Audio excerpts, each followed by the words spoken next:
Labour's Neil Coyle slammed the concept of Global Britain as he pressed Foreign Secretary Dominic Raab on where Britain stands following the chaotic withdrawal from Afghanistan. Mr. Coyle ridiculed Mr. Raab for the Conservative government's infamous tagline as he set about questioning what Global Britain really means going forward. Mr. Raab however hit back, suggesting that despite the failure in Afghanistan and a growing rift of relations between the USA and Britain, it does not mean Britain cannot be an open, outward, and internationalist nation, which he claimed Global Britain is all about. His comments come as Mr. Raab faces questions from the Foreign Affairs Committee over the government's handling of the withdrawal from Afghanistan.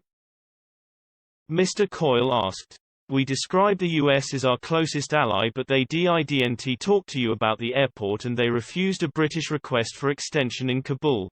In March, the government was talking about an alternative alliance to extend time if needed for the evacuation. Instead, 9,000 were left behind because no alliance was formed.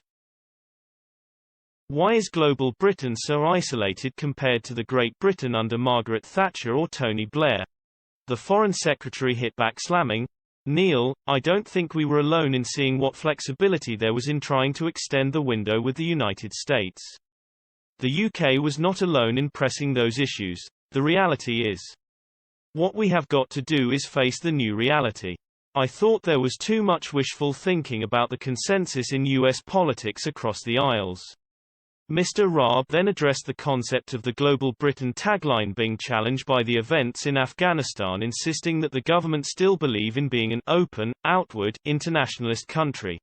"And I think there is a much bigger question around nation building in such inhospitable climates."